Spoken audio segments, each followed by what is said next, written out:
we had to deal with, which, she was the incumbent, but she really wasn't the incumbent. People didn't know that much about her. The economy was still slightly getting better, but we couldn't really take credit for it. I like that the people tasked with defining a candidate that was not previously defined are talking about how they failed to do that, but in a way where they're not taking responsibility whatsoever. I listened to it this morning and they get progressively angrier. We have a special show for you today. I am here in Washington, D.C., where I'm about to sit down. The main show, with the leadership of the Harris-Walz campaign for their first interview about what happened in the election. Last week, Michael Tyler, who's the communications director for the campaign, called me. Thanks for that. Yeah, the president was really ending. He knew going into election day. And Jen O'Malley Dillon, consultant on all of it. Thank you for doing this. Very much appreciate you having this conversation with us here on Pod Save America. Just a level set, Jen, I'll start with you. How did you feel going into election day? And at what point did you have a sense that things were beginning to break Trump's way? Was there a county result, something about the turnout? Was there a moment when you sort of understood that how it was going to end? Well, the truth is that we really thought this was a very close race. We talked about the entire time we saw it as a margin of error race, almost the entire time the vice president was in the race. And we knew we had to have strong turnout on election day. We saw early vote really ending strong for us and saw, the types of voters we wanted to see turn out. But, we expected this to be close. We also expected that Florida was going to come in a bit redder. Virginia, we knew was tracking to being, that we were going to be ahead, but that we would be ahead by less than we were in 2020. So we were expecting to see that when we saw that. We also did anticipate that the night would go relatively long because some of these states would take longer to come in. But I think it was, really after polls closed, there was nothing that we saw throughout the day. There was nothing that we saw that told us there was overwhelming turnout or anything out of complete expectations on Trump's side. But it really took us into the hours of, polls closed. Comments, an entire team talking over 90 minutes and not one good answer to a single question. This is actually worse than I thought. Actually, we did really, really good. It was super hard. The long and short of it is none of these people should ever run a national campaign again. The Obama era is over. Let me save you 90 minutes. They learn nothing. It's like listening to corporate marketing department. They don't actually get customer/votes. There's such a huge disconnect. Pod Save America is in a unique intersection because they are directly tapped into Democratic establishment. They were a part of the Democratic establishment under the Obama era, and they have immediate access to the people that run these campaigns.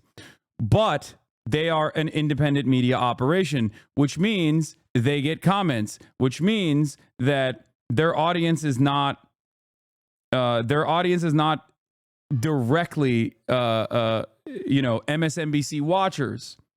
Okay, sort by new on your video. They're pouring honey on you. What do you mean?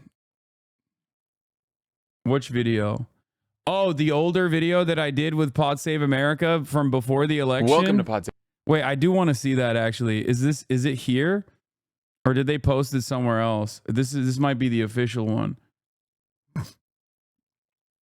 What is this? Do you know that?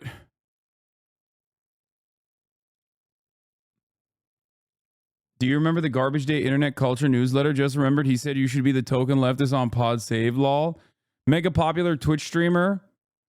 Hasan Park is probably close to the Rogan figure we have on our list. He's masculine, he's funny, he's tapped into video culture, he's aggressively left-wing, but he might be too political to capture the mainstream like Rogan has. More importantly, Piker's a streamer. Rogan has a podcast. You can download it on any app and listen to it on the way. Live streaming will never be as accessible. Maybe the Pod Save guy should hire him and let him yell at them for the next 4 years, lol. That's funny.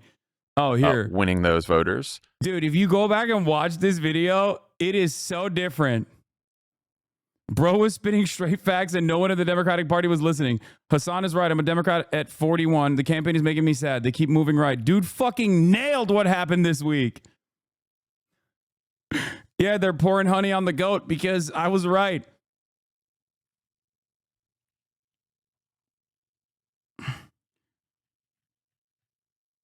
Have Sam Hyde on to talk about what's happening. He's very erudite.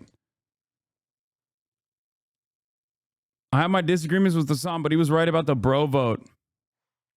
Aged like fine wine. Hasan was right. Aged very well, Hasan. Sounds like Hasan was right. Trump won the Gen Z vote. They should have had this dude in their campaign. All his criticisms that were even before the election turned out to be the exact reasons why the Dems lost the election.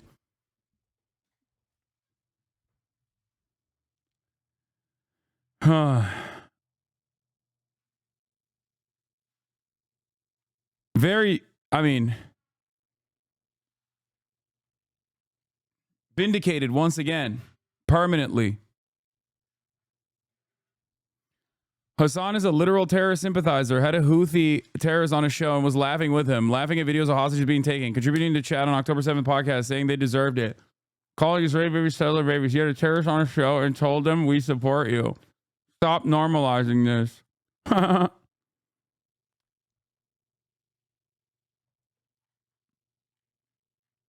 We need a Rogan, but entirely different except for aesthetic. Yeah. This is why, while it is incredibly self-serving for me to tell every liberal person that I'm the Joe Rogan of the left because they're desperately looking for one, and then they should give me billions of dollars so that I can be the Joe Rogan of the left. I still have to be honest and say that you can't podcast your way out of this issue.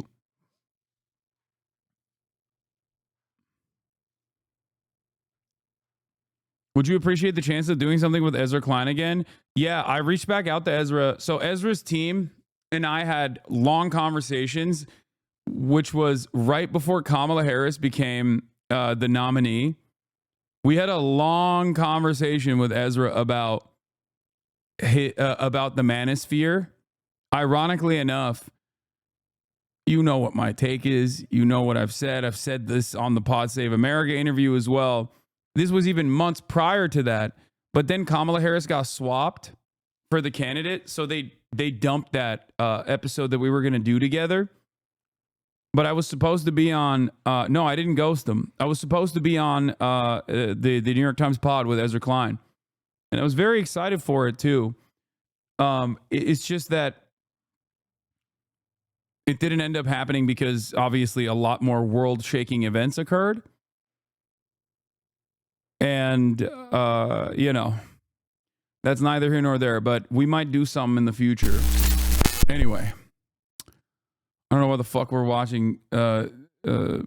Loner Box.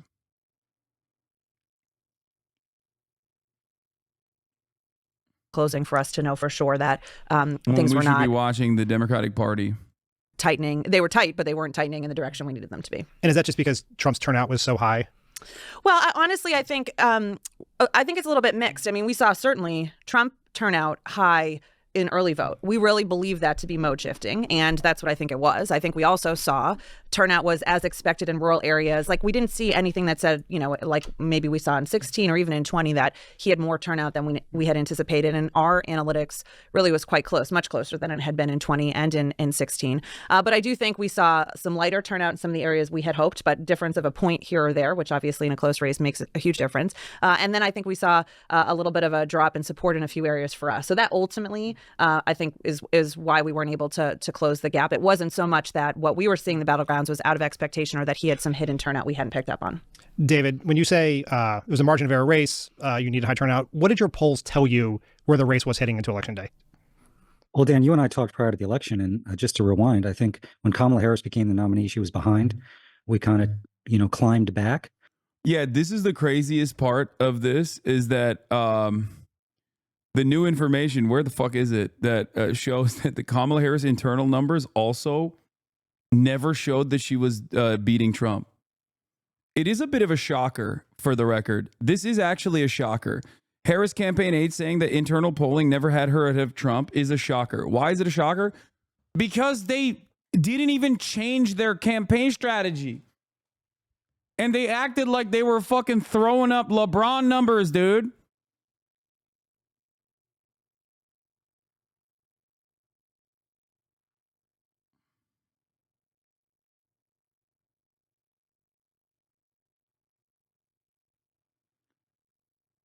It's crazy. Like, they were throwing on purpose. Like, what the fuck was going on?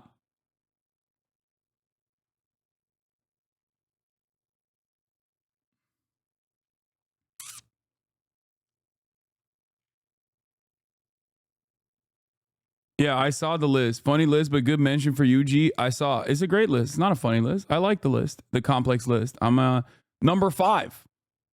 I'm very honored to be amongst, some of the best in the game. Yeah. Kamala Harris's internal numbers showing that they were doomed from the jump is fucking nuts. It's nuts, especially when they were like, yeah, shit's looking bad. And then we just got to keep moving right. And even post debate, we still had ourselves down, in the battleground states, but very close. And so I think by the end, it was a jump ball race. And I think we needed some things to break our way. Maybe Trump's election day turnout would underperform. Our election day turnout would, either be at level or overperform. And, we'd win more of the people who decided in the last 3 or 4 days. I think our data and the New York Times data and other public data suggested we did have some progress with undecideds at late October. So it was a dead heat race. But, at the end of the day, the political atmosphere was pretty brutal. And that's not an excuse. You had right track, wrong track, I think 28-72, about 70% of the country saying they were angry and dissatisfied. Yeah, and we saw that. We saw that, just like I constantly mentioned. Remember, this was a thing that I mentioned all the fucking time. And the campaign was like, we got to move directly move towards Joe Biden. But then only try to outflank him by going more to the right. We saw and did nothing. We saw and sometimes even did worse than nothing. We saw that and we did the worst possible thing you could do.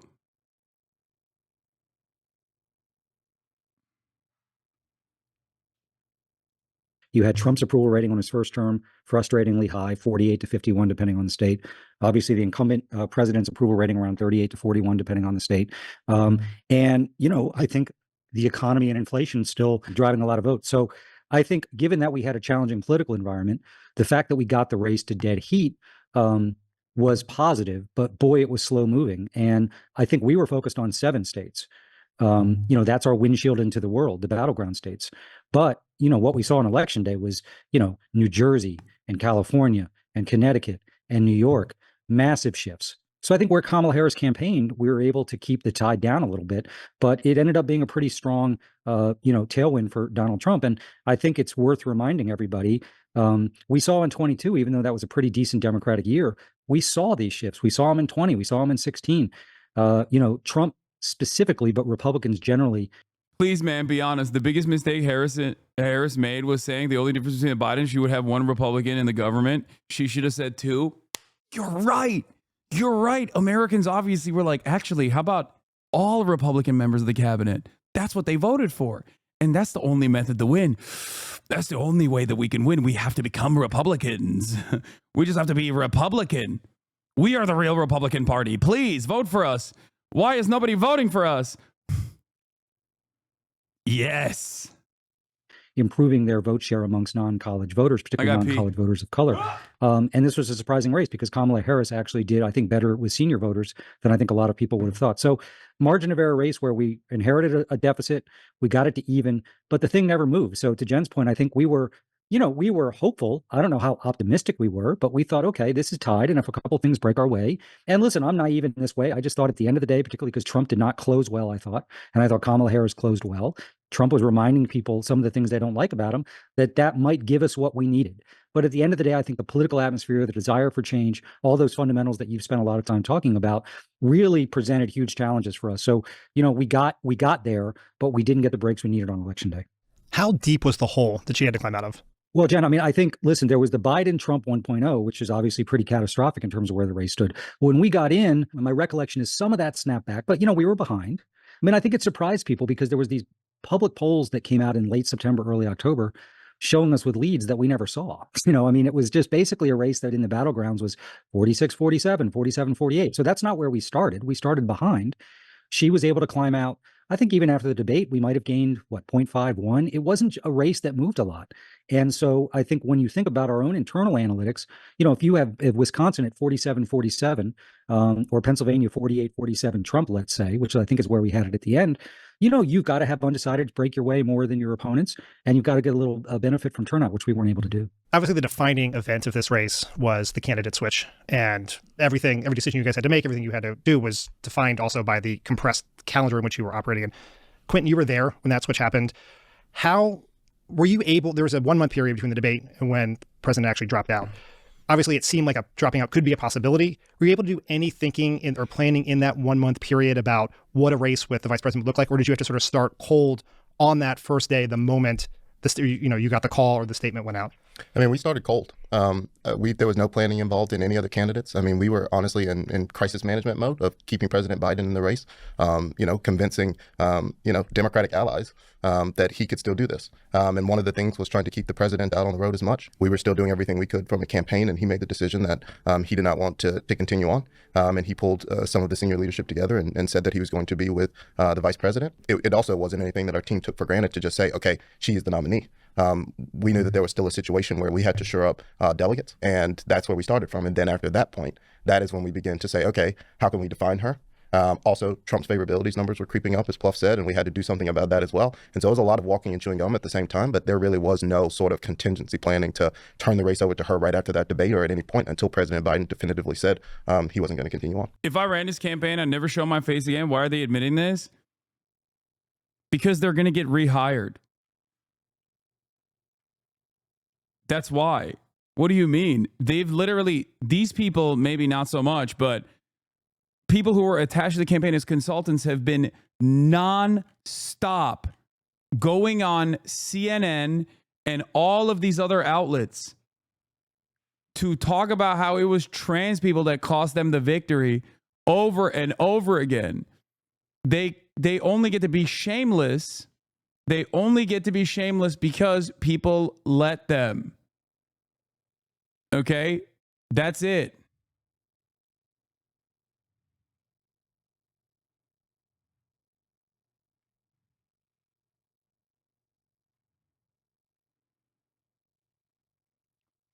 The Democratic Party consistently entertains and also elevates losers, okay?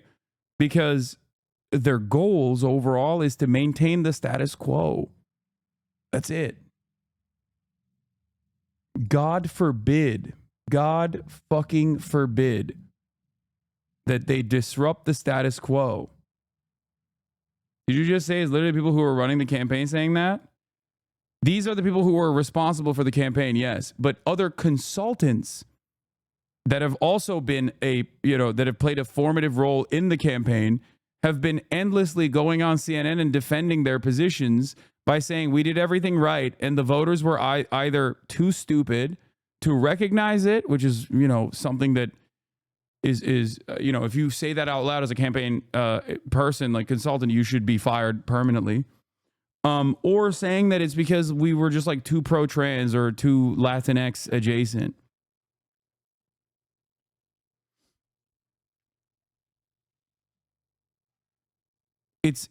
There is a real crisis of talent in, I think, the Democratic Party, and it is it's kind of like police. There's a culture of it is a culture of hiring and elevating losers over and over again.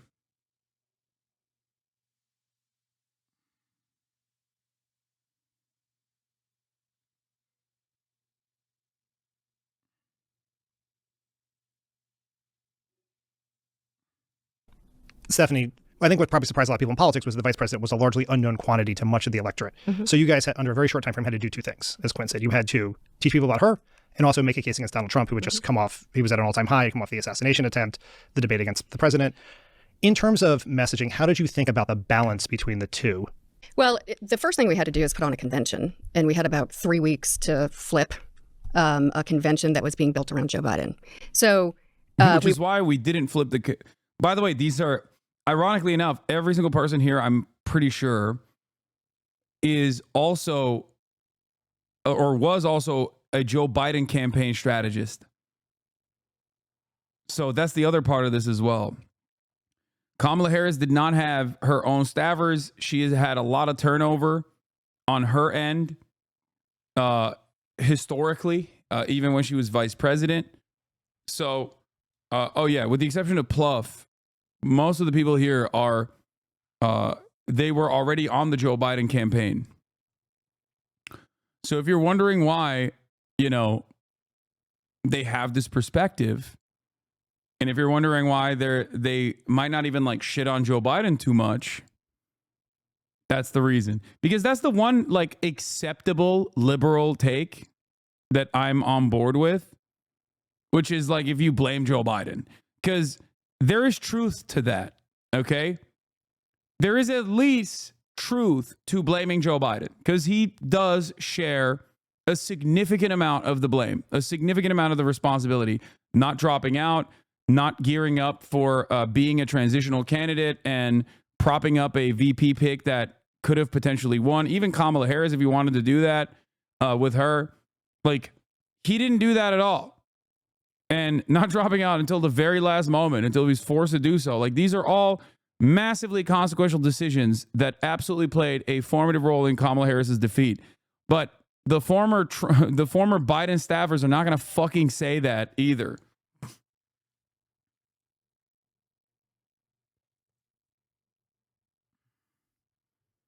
Especially because they worked on that campaign too.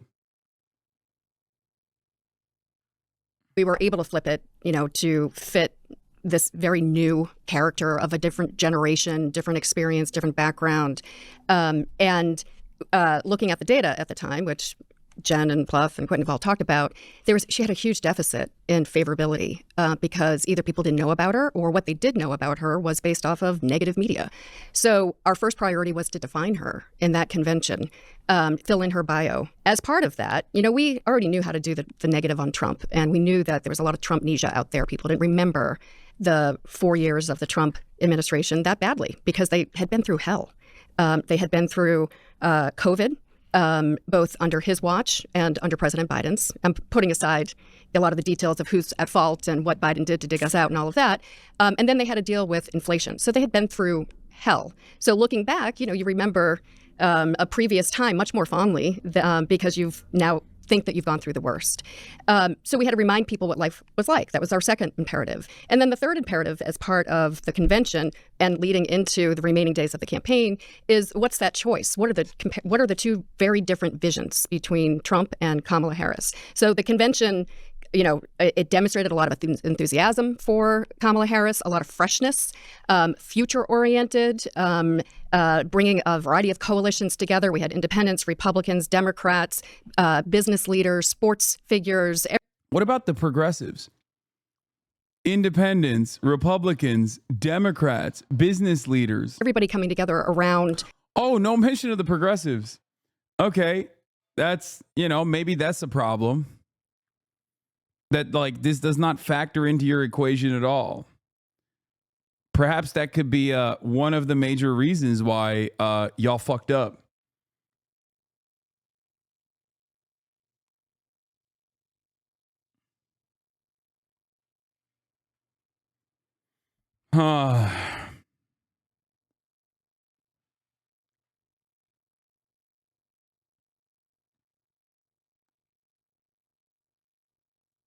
A new way forward and finally turning the page. So, through the rest of that campaign, our next thing was the debate just a few weeks later. And I think it's really embarrassing to say we were trying to build a big tent with Republicans when Kamala Harris lost a greater share of Republican votes than Joe Biden did with an objectively Joe Biden had an objectively more progressive campaign. All right, let's continue. It was boom, boom, boom, all the way through probably early October after the Walz debate that we had to move through these things so quickly. Once we got through all of that, then the race started to gel. And, to the extent people were open to remembering what life was like under Trump, we were trying to fill that in. To the extent people had questions about Kamala Harris, we were still trying to fill that in. So in 107 days, what typically takes us a year and a half, 2 years in a presidential campaign, we were defining someone who was wholly undefined from the start, trying to remind people about the opponent and what life was like underneath him, and also take into account what the political environment was and the realities that we had to deal with, which, she was the incumbent, but she really wasn't the incumbent. People didn't know that much about her. The economy was still slightly getting better, but we couldn't really take credit for it. I like that the people tasked with defining a candidate that was not previously defined are talking about how they failed to do that but in a way where they're not taking responsibility whatsoever and simply just going, yeah, we couldn't market this product. And it's like, dude, your job is to market the product. You're talking about your incompetence in marketing the product while saying, well, this is unmarketable. She's still saying the economy was rebounding. This is a thing that I kept repeating. The economy in 2016 was quote unquote fine, okay? And it seemingly was not fine for a lot of people, so much so that they wanted to take a sledgehammer to these institutions.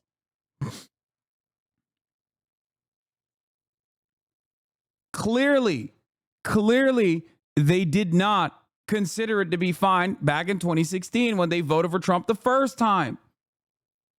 It's like especially not fine now. We were in a bit of a crossroads trying to figure out what that October messaging and closing messaging would look like. Pluff, there was a sort of a debate outside of your campaign that the primary and most important thing to do was to educate voters about Kamala Harris, and that voters sort of knew all they needed to know about Trump. I take it you guys disagreed with that analysis and you felt a need to at least knock his numbers down a little bit. Is that right? Of course. I mean, that is nonsense. So first of all, back to where the question you were talking to Stephanie about. Kamala Harris started this race, if I recall, with favorable 33 to 35. She ended it at 48. She actually ended the election with a higher approval rating than Donald Trump. I'm not sure someone's won the presidency with a lower approval rating. So I think as people got to know her, they liked her. I think her approval rating now post-election is north of 50. That was really hard work. And I will say that, think about if Kamala Harris had come out of a process that was traditional, running in and winning a primary. So maybe become the nominee March or April. You spend a month, 6 weeks on your biography. You keep coming back to it. You define the Trump first term. You raise the stakes of what a Trump second term would be like. You have like a month just to run paid advertising on things like housing. Bro, they didn't even do that well enough. Like they didn't even remind people of like how shitty it was when Trump was president. They didn't even do that well enough. They did a horrible job at that. Oh my God, dude, they're going to run Kamala again. I swear to God. I swear to God, bro. It is so... Whew. In your tax cut. So this is where there was a price to be paid for the short campaign. And you can't even say 107 days, because to Quentin's point, some of that was spent shoring up the Democratic nomination. Then you really have to have said everything you want to say by the time people start voting early. So we had a little more than 2 months to do bio, contrast on the economy, on healthcare, raising the stakes of Trump. So yes, when you have a race where you've got the current incumbent president with approval ratings of, let's say, 38 to 40, never in history have we had this before, at least since, I guess, Grover Cleveland. So once you have a former president running where 48 to 51% of the people approve of his first term, and people are dissatisfied with the direction of the country, you have to raise the stakes of what a second term would be like. So I think for us, we spent much more time trying to raise the stakes of the second term than re-arbitrating the first, because voters just weren't open to that. So that's why pointing out, his tariff and what that would mean in terms of a huge sales tax for the American people.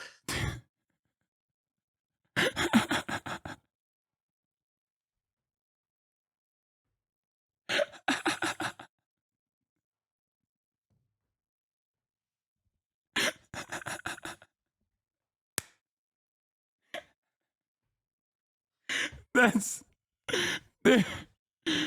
Chatter.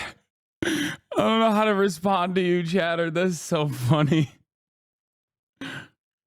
Yeah, maybe they've missed a few social cues this election. The fact that he's more unhinged, he wants unchecked power. Project 2025 ended up being about as popular as the Ebola virus. Question. So we did a lot of good work there. And now, of course, the son of a bitch lied about it, and he's hiring everybody who authored it. Project 2025 is going to be the Trump administration agenda, as we pointed out. So we had to do that. So if we had just run a race solely on Kamala Harris positives, though we did a lot of that, on what Kamala Harris wants to do on the economy, we did a lot of that. It's worth reminding your listeners who live in California, New York, or Alabama or Florida, you're not experiencing the presidential race as it's experienced in Pennsylvania, Michigan, North Carolina. We spent a lot of time, she spent a lot of time driving a core economic message. But in our view, that was not enough. When you've got someone whose first term was judged favorably enough by enough people to give him the election, and people are dissatisfied about where you are now, and you're part of that administration, you have to basically raise the stakes. And for us, it was on the economy, It was on the fact that all the people who stood in his way last time were warning us about him. It was about Project 2025. It was about abortion. And, I think we did a good job of that based on our data, but we had to stay on that. So I think that is an incredibly faulty reading, that what we should have done is just lift up Kamala Harris. We clearly did. Her favorability rating increased by, I believe, 15 points. If you look at who do you trust more to look out for people like your family, who do you think is going to fight for the middle class? Huge progress for Kamala Harris. Even on crime and immigration, we were able to make double-digit progress. So we were very focused on lifting her up. But to win a race like this, given the political atmospherics, which were quite challenging, we had to raise the risk of a Trump second term. Jen, you guys are obviously operating in a very, very tough political environment. Incumbent president, very low approval ratings. As Paul mentioned, wrong track, right track, approval of the economy, all very challenging. Also, in at least the public polling, huge desire for change, right? Frustration with the status quo. Not just that's here in the United States, but we've seen that across the world since COVID. Challenging place to be if you were the vice president to the unpopular incumbent president. Felt like much of the convention, as Stephanie mentioned, was trying to make her a change candidate, talk about turning the page. So can you talk a little about how you tried to do that and whether you think she could or should have done more to distance herself from President Biden? Something that I think, as evidenced by the answer on The View, she was at least personally uncomfortable with. Well, yeah, I mean, look, first of all, I think people, when they vote for president, want to vote about the future. And they saw in the vice president someone they didn't know a lot about a background. So, who she was, what she stood for, what she did as vice president. So in every step of what we were trying to do, we had to tell a pretty robust story in one ad or one policy rollout or one event that you don't often have to do because of the time we were in.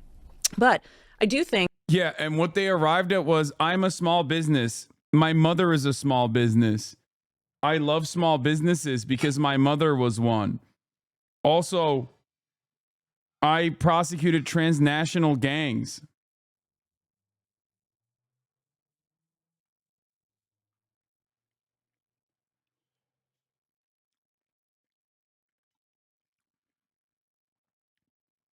Joy. I have joy when I think about transnational gangs. My favorite thing to think about is transnational gangs and the joy I have prosecuting them.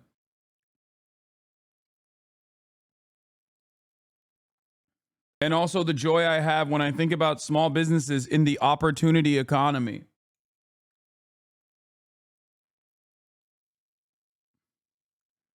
How could this have failed, guys?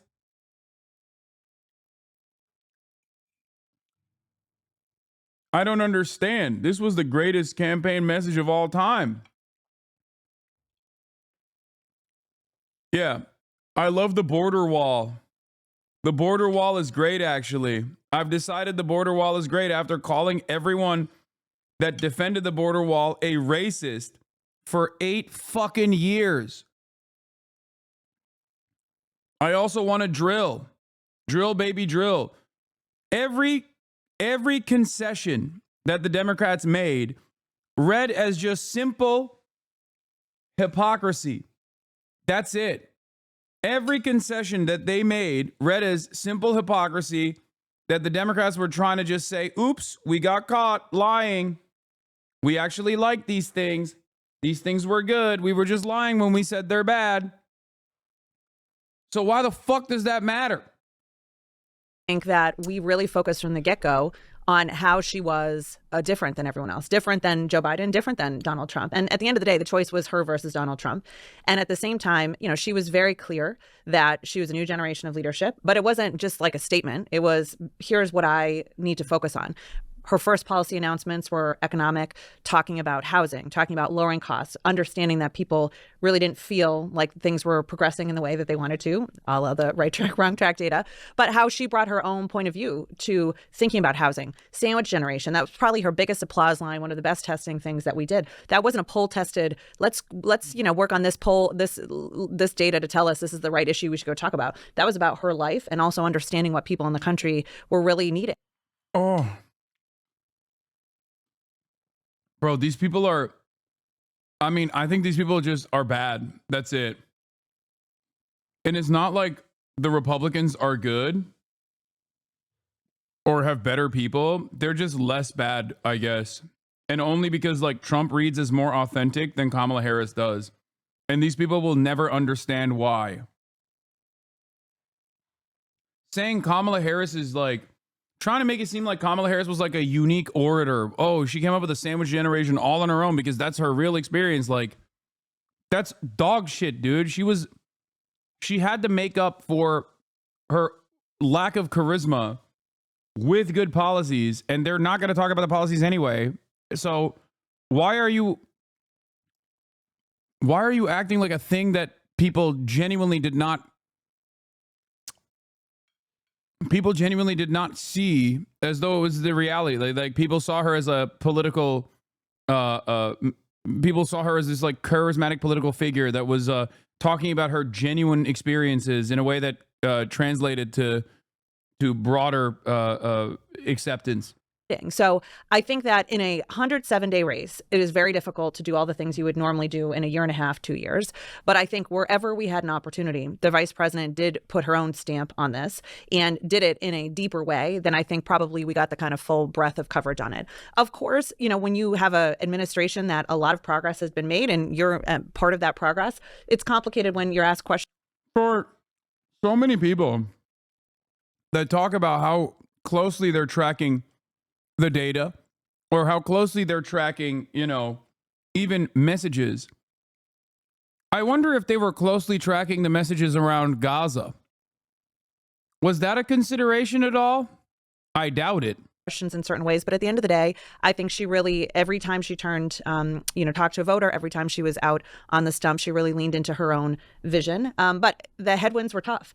I will also, though, add, of course, we lost. So I'm not here to say that that didn't happen. We would much rather not have that happen. But where she campaigned, we did way better than the rest of the country. And Donald Trump did worse, to the point that you were just talking about with Pluff. That idea that people have just a well-constructed, already baked-in idea about Trump and they don't need to learn anymore is just complete fallacy. I mean, his numbers are stronger today than they have ever been. Yeah. And that was critical for us. And we also believe this race was not just about Kamala Harris. It was Kamala Harris versus Donald Trump. And we had to set that choice and that frame up. And I think that we were able to, anywhere we campaigned in all 7 of these states, where Donald Trump, by the way, campaigned too. He did worse and we did better. And we did make real progress against these national headwinds. If in every other state but the battlegrounds, there was a negative 8-point shift to the right. In the battlegrounds, there was only 3. So we needed it to be better than that. And perhaps if we had more time, we could have done that. But I think that's fundamental, that when people learned more about her, understood what she stood for, where she came from, and what her vision was, they responded well to that. And they responded in a favorable way, especially in contrast. Wow.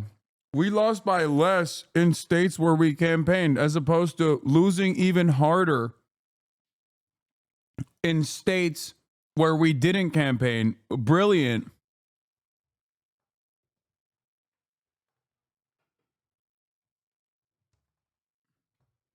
Yeah, I mean, listen, we suck shit and we lost across the board, and we're dog shit. We're awful.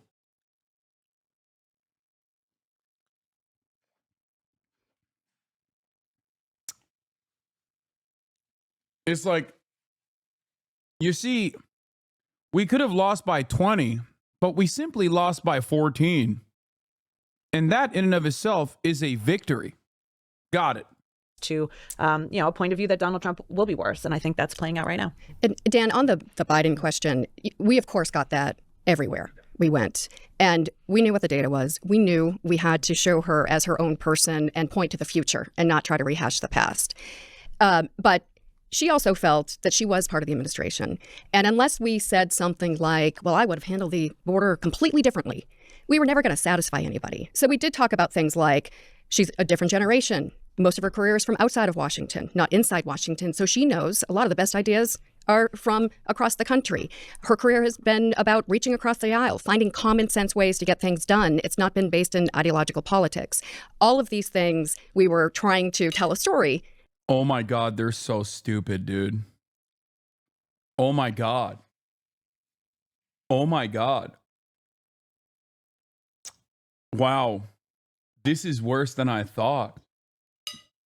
I sometimes also fall into the same trappings that I urge chatters not to fall into, and assume that like a person in a position of power is at least knowledgeable, or somewhat more knowledgeable than myself, or more intelligent. I tell you guys all the time, like, you know, some of these congresspersons are dumb as fuck, right? But we tend to forget how fucking stupid the average person in DC might be, because they're, you know, wearing suits and they're speaking in a professional cadence, and yet I'm in awe at how resilient the stupidity is overall. She said, "Oh, look at all of our successes of showcasing Kamala Harris as like outside of the DC bubble." How did she present that? By fucking saying common sense solutions across the country.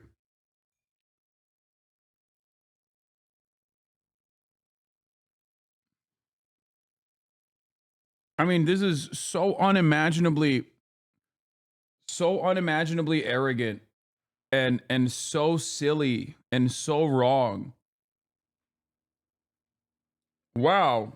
Americans love common sense solutions, sir. You don't understand. That's why she said it. It's like, yeah, they love bipartisanship. That's what we need to do.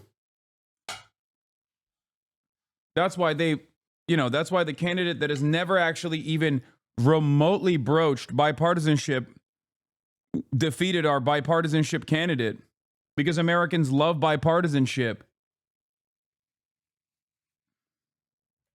And give the impression that she was different without pointing to a specific issue. Can I ask this, why not a specific issue? Is it something she was unwilling to do? You worried you feel disingenuous, or? Because she felt like she was part of the administration. So why should she look back and cherry pick some things that she would have done differently when she was part of it? And she had tremendous loyalty to President Biden. And, if we had said, just imagine this. You've been on plenty of campaigns. Imagine if we said, well, we would have taken this approach on the border. Imagine the round of stories coming out after that of people saying, well, yeah, good. Yeah, that would have been good. That would have separated you in the eyes of the electorate from the unpopular guy that you were replacing. That's called good media, not bad media. Ooh, drama. Why is Kamala Harris separating herself from Joe Biden? That's a story that benefits the campaign.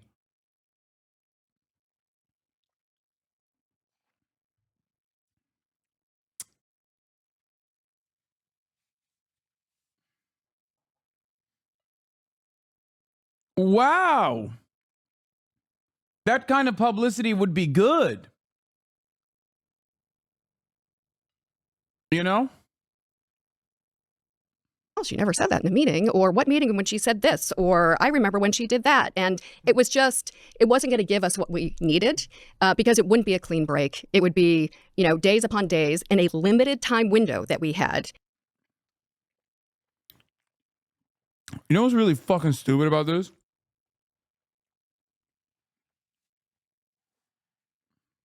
They did not in any type of way feel uncomfortable with Kamala Harris distancing herself from her very public declarations from 4 fucking years ago. But God forbid she distanced herself from the guy that made the situation so dire that you had to substitute yourself in his place to run for president.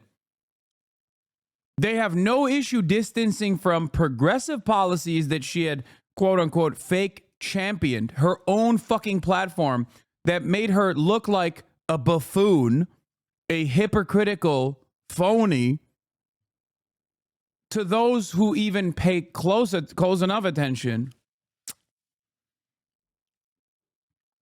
But the only ways in which she was able to distance herself successfully from Biden was when she was hugging and kissing and fucking and sucking Liz Cheney and Dick Cheney. Ridiculous. Of dealing of who, what, when, where.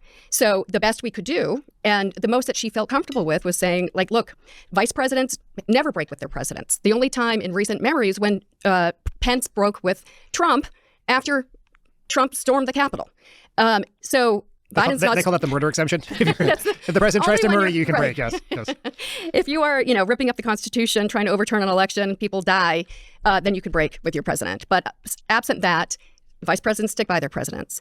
And she wasn't willing to, change that precedent for whoever the future president-vice presidential partnership would be, because it would mean a whole, different set of Yeah, we must not break norms.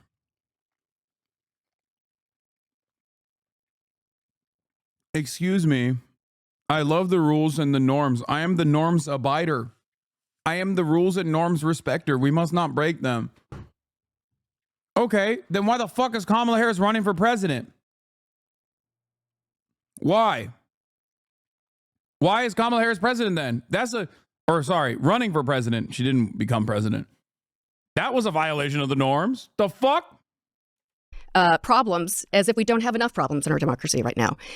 So unless we were willing to say, Biden said green and she said blue on any particular issue, we were never really going to satisfy that. So our focus was, let's look to the future. Let's describe her and her approach to things. Let's use policies, future-looking policies, to demonstrate that difference. But in the end, we've all seen the data. Too many people thought that you'd be a continuation, which on the economy was, the incumbent killer. Quentin, in the post-election analysis, there's been a ton of focus on the very ubiquitous trans ad that the Trump campaign spent tens of millions of dollars on. There have been sort of two strains of thought of this. One, the sense that her position and the Democratic Party position on trans-related issues were one of the reasons. There's nothing funnier than talking about the economy being the incumbent killer when, Mexico is right there, dude. Mexico is literally right there. AMLO was an old, doddering man, but he was very well liked. Part of the reason why he was very well liked, aside from his daily fucking live stream broadcast that completely defeated any kind of stranglehold that corporate-backed mainstream media in Mexico could have, was the welfare expansion policies that he implemented.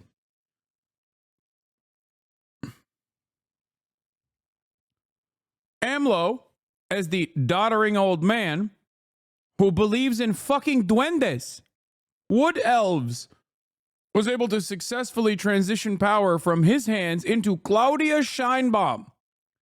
Not just a woman, not just any woman, but he presented her as his successor, but a Jewish woman in a country that's 98% Catholic.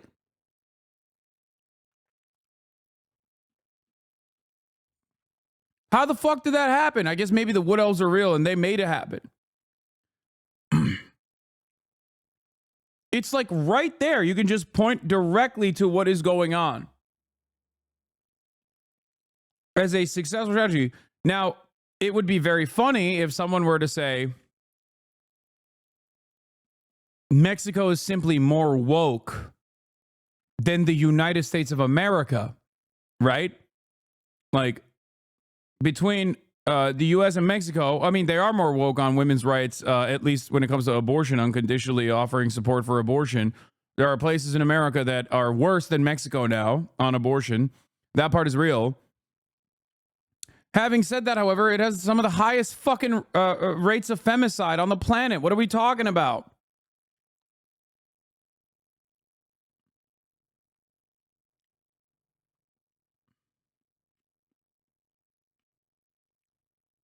Perhaps there was some other reasons.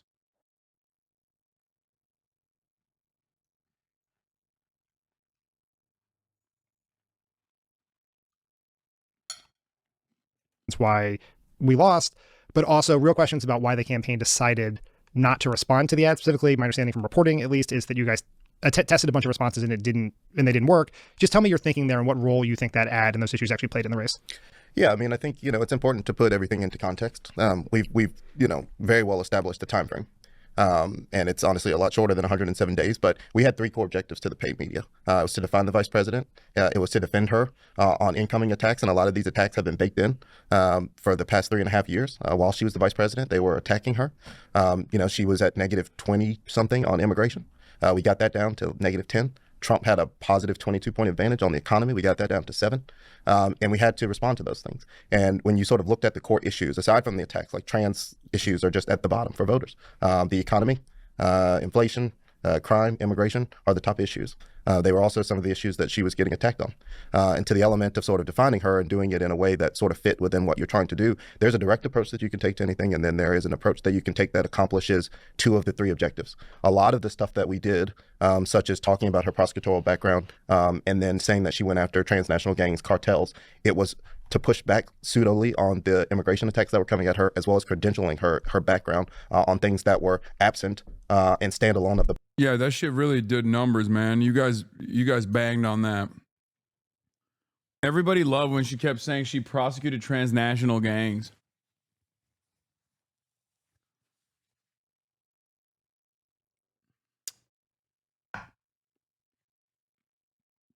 The Biden administration. We did a lot of stuff about her record as AG, her record as a prosecutor, not as vice president, because it also allowed her to stand alone separate from the Biden administration. On the trans attack, obviously it was a very effective ad at the end. I ultimately don't believe that it was about the issue of trans. I think that it made her seem out of touch. And it was sort of a pseudo-economic ad underneath it, because he was saying you're going to pay for it with taxpayer money. And it was in her own words. And that's something. But we tested a ton of responses to this, direct responses. And none of them ever tested as well as basically her, talking about what she would do, to Jen's point, the future, the type of president that she would be. There were elements of it where we did try to say, and we put ads on television. Dude, the only reason why that kind of shit is even remotely effective when it's not, like in the same breath, this dude literally openly admitted that trans issues are the bottom of people's priorities.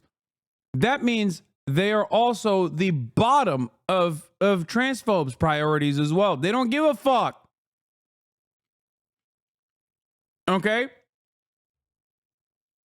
Which means all of this is a distraction, and it's only an effective distraction if you don't have any campaign messaging that the Republicans are more focused on dismantling. That's it. Say you are in support of Medicare for all, and then watch the Republicans try to land attacks against that. Be like, it's socialism.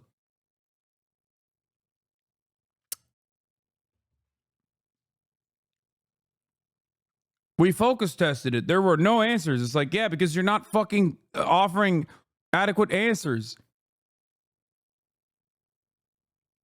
to the they care about they, them, not you ad, which people still think is a fucking banger ad. It's so stupid. It only worked on the Democratic Party staffers and I guess the consulting class and those who are over at CNN and shit.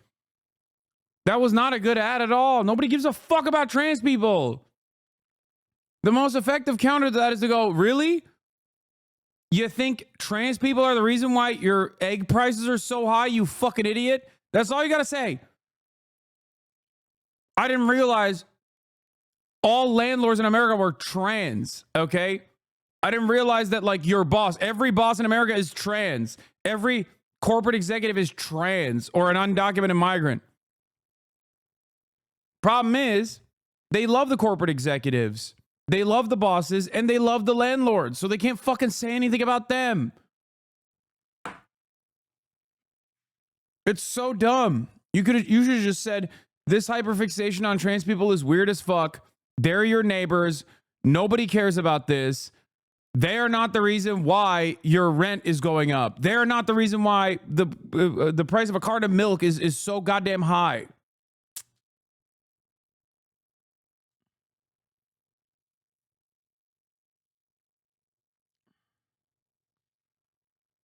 But they didn't do that. And also, that alone doesn't work unless that messaging alone doesn't work unless you also have like positive policies that you can point to that directly respond to people's material circumstances.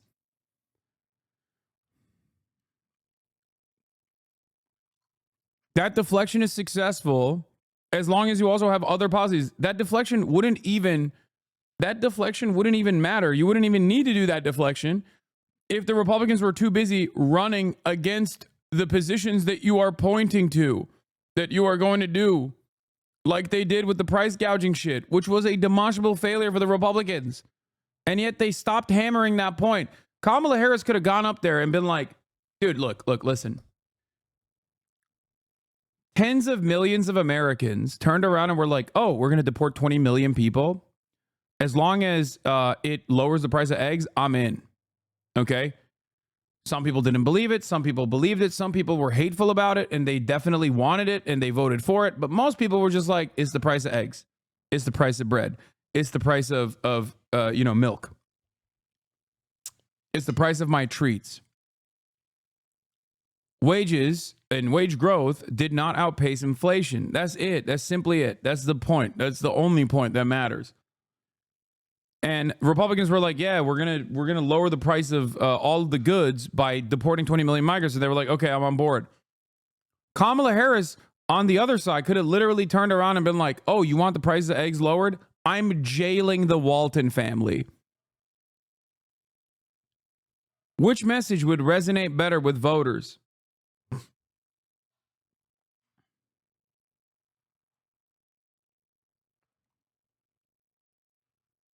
I'm not saying she should do this. I'm not even saying that would actually lower the price of eggs. It would probably lower the price of a lot of shit. But my point is, Americans didn't give a fuck at that point. Okay, they didn't give a shit about what Kamala Harris was going to do in an effort to lower the price of eggs. Okay. Yeah, Mexico also recently just renewed price control measures as well. As of November 11th. Claudia Sheinbaum said on Monday that she would renew an agreement with food producers and retailers to keep the price set of basic groceries affordable for consumers. The measure had been rolled out by her predecessor, former President Andrés Manuel López Obrador, in 2022, as inflation was as high as it has been in 2 decades. We want prices to come down for consumers, especially for those who don't have much. Sheinbaum, who took office at the beginning of October, said in her morning press conference. The new accord will be signed on Wednesday or Thursday. López Obrador, Sheinbaum's mentor, launched the price controls in collaboration with the private sector on a set of groceries including corn tortillas, rice, soap, tomatoes, and toilet paper.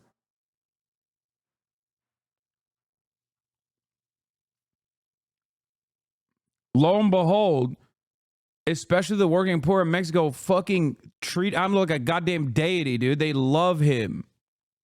I know that there's a lot of resistance libs and shit like that in Mexico, but you know, the numbers on the boards. Look at his fucking approval rating. Look at her approval rating. Look at the numbers that she won by. People do not forget. There are fucking people who voted for Trump because they thought that they would get stimmy checks, okay?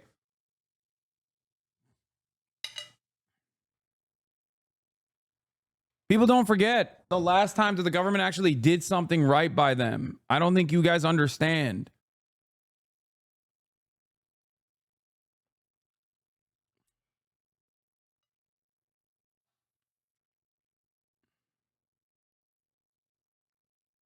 Yeah, her approval rating is 74% right now. AMLO peak was 84%. Another example of this is fucking China. People always get mad, but like Harvard studied the Chinese attitudes towards the government and were shocked by the results. Like, these guys are not in the pocket of China. They're not invested in making a pro-China a pro-China fucking message at all. Chinese government approval ratings are consistently 90 plus. And it makes sense when you think about it. If you in your lifetime saw a relatively like an agrarian society go from that to having like tier 1 cities pop up left and right with like 20 million plus people, you're going to be like, this is the greatest. I love this. Oh my God, we've become a dominant force on the planet. Why the fuck wouldn't you be happy in that situation? Of course you would.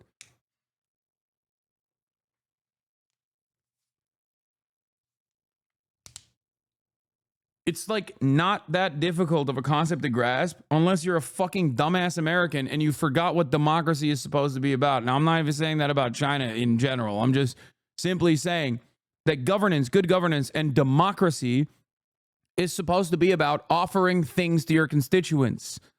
Okay? The greatest example I can also point to that you're seeing cycle after cycle is the black vote. Why is it that the black voting bloc has consistently been more pro-Democrat the older they get, more liberal the older they get? Their voting patterns show that the black voting bloc is significantly more pro-Democratic Party the older they get. It's because they remember the last fucking time the Democrats actually expended political capital for them. That's it. And the further you move away from the Civil Rights Act Like, the further you move away from that time, generationally speaking, the more people move away from the party.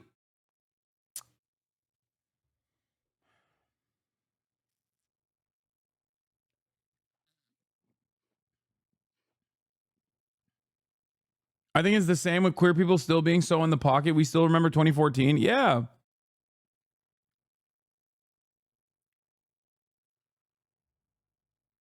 But that's like impossible to contend with for a lot of people. Americans are so cynical about the way they analyze politics that they literally think it's actually bad when a politician, quote unquote, buys votes. That's called politics, man. That's called doing right by your constituents. What do you mean fucking buying votes? I've said this for years. It's like we are so lost in the sauce, so overcome with the expectation that politicians are never supposed to do right by you, that when they actually are entertaining the notion of offering you something, people think, oh, it's cynical. They just want to buy votes. Oh, you mean be a democracy? That's what you mean. I can't believe that they're not simply in the pocket of corporations and their interests. There's something wrong here. It's like, yeah, there is. There's a lot wrong here. Let me tell you. Holy moly.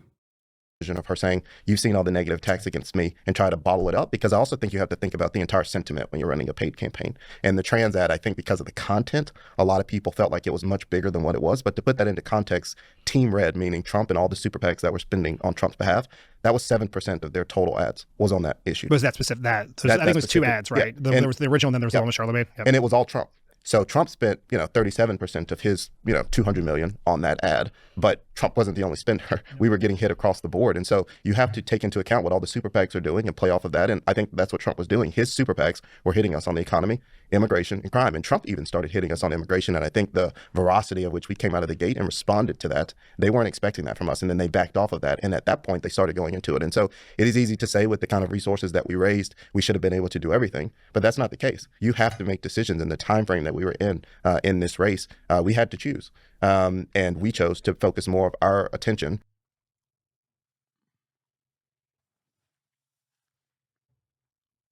Bro, you had $1 billion that you raised in like a week.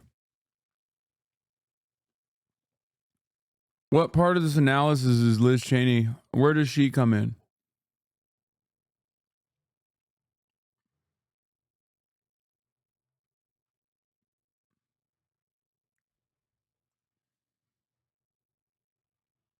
I can't watch the rest of this, man. I can't even entertain this shit. It's so ass.